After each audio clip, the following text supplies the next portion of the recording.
7 fishing lines you should stop buying, and 3 worth every penny.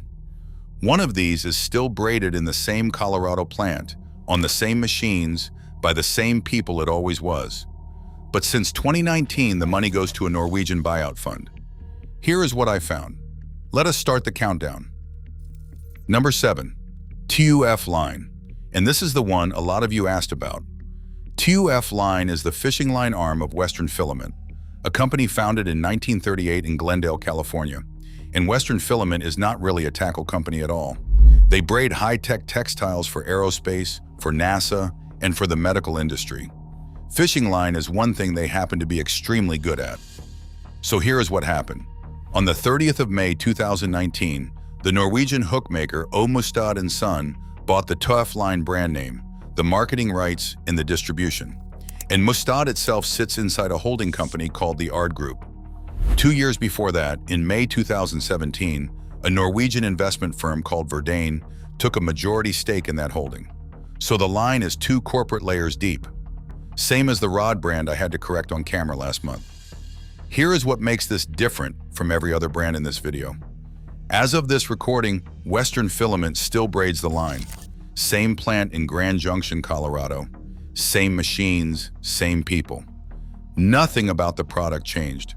What changed is where the money goes.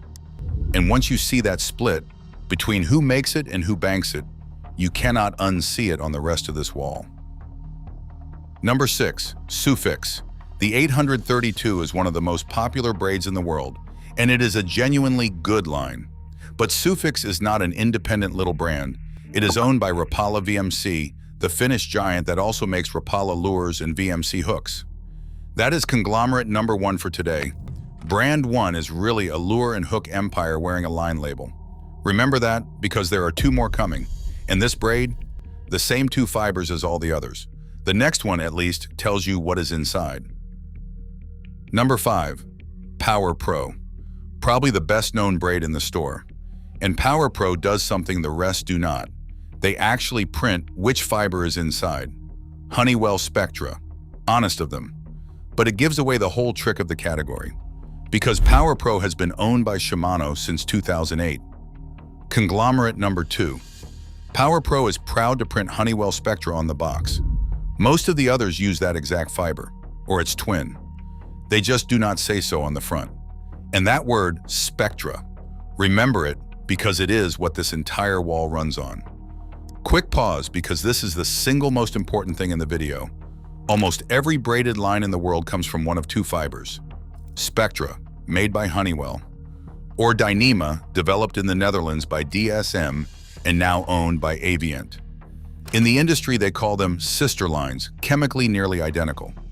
Put a $40 spool and a $12 spool side by side, and the fiber inside can be the same gel-spun polyethylene. What changes is the coating, the number of carriers, the color, and the logo. That is the whole category in one sentence. Hold on to that, because now we go to the group that dominates this whole aisle. Number 4. SpiderWire, one of the very first super lines on the market since the early 90s. Premium braid, premium price, and SpiderWire is owned by Pure Fishing. Conglomerate number 3, and the biggest of the bunch, the same holding company you know from my previous videos. Abu Garcia, Penn, Shakespeare, Hardy, and you guessed it, the same 2 fibers. The next one is not about who owns it, it is about how they price it. Number 3. Seaguar's top tier, lines like Tatsu and Gold Label that run $30 or more. And here I will be straight with you. Seaguar makes fantastic fluorocarbon. They actually invented it back in 1971. The problem is not the brand. The problem is the price ladder. Because Seaguar's own entry line, Red Label at around $12, comes from the same resin family and the same facility as their expensive top tiers. You are often paying double or triple for a higher rung on the same brand's ladder, and with fluorocarbon, that top shelf usually is not a different animal. And 2 of the last 3 names belong to the same owner. Number 2. Stren, once owned by DuPont, then by Remington, and since 2004 by Pure Fishing. It is sold on nostalgia. The line your dad caught fish with. A fine mono, but you are paying for the history, Not for anything a modern line at half the price does not also do. Which leaves the biggest name of them all. And number 1, Berkley. Tri-Lean, on the market since 1959, is probably the best-known fishing line ever made. And Berkley is the crown jewel of pure fishing. Here is the strongest piece of evidence in this whole video, and it is all on public record. In 2007, a company called Jarden bought Pure Fishing in April. Then in August, Jarden bought K2, the parent of Shakespeare. The Federal Trade Commission looked at that second deal and said no. Their case was specific: monofilament line in the United States. Pure Fishing already held a substantial share of that market with Berkley and Stren. Shakespeare was its biggest competitor, and the commission said letting one owner hold both would let them raise mono prices on their own. So 4 Shakespeare mono brands had to be sold off: Cajun Line, Omniflex, Outcast, and Supreme.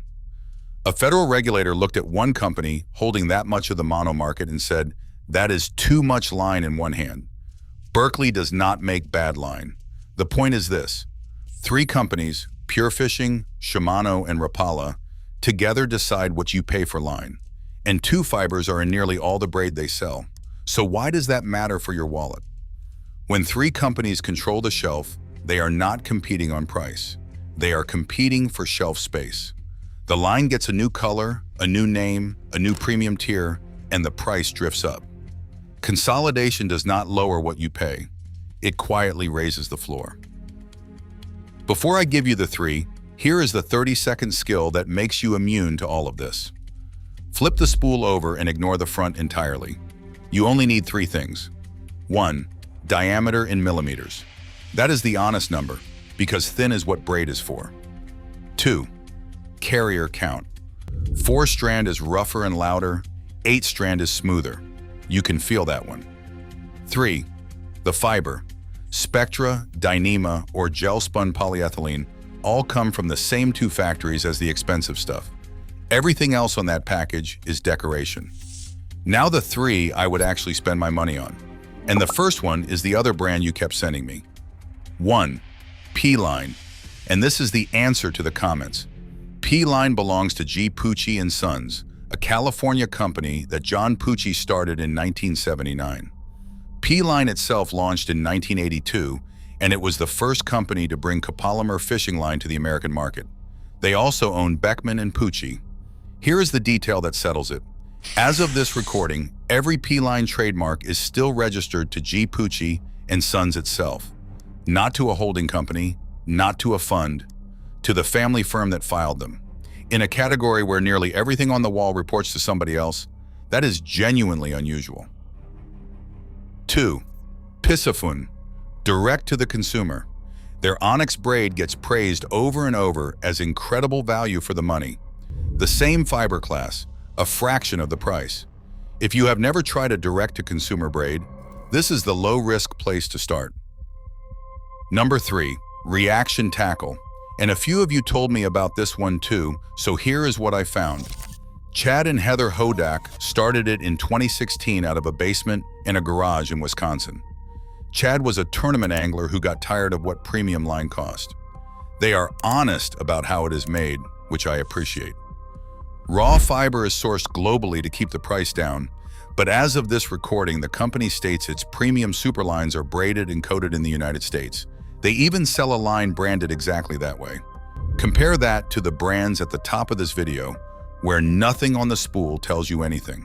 So that is the line wall, updated with the 2 names you sent me. Keep doing that because you found a brand I had missed and a story I would not have gone looking for. Here is the check you can run yourself in about a minute. Go to the brand's own site, scroll to the footer, or open the privacy policy and look for the legal entity. On the big ones, this works almost every time, because a large group has to name itself in its own terms and conditions. On a small independent, you will often find nothing but a copyright line, and that absence tells you something too. What line is on your reel right now? Tell me in the comments, and I will pull the records on it.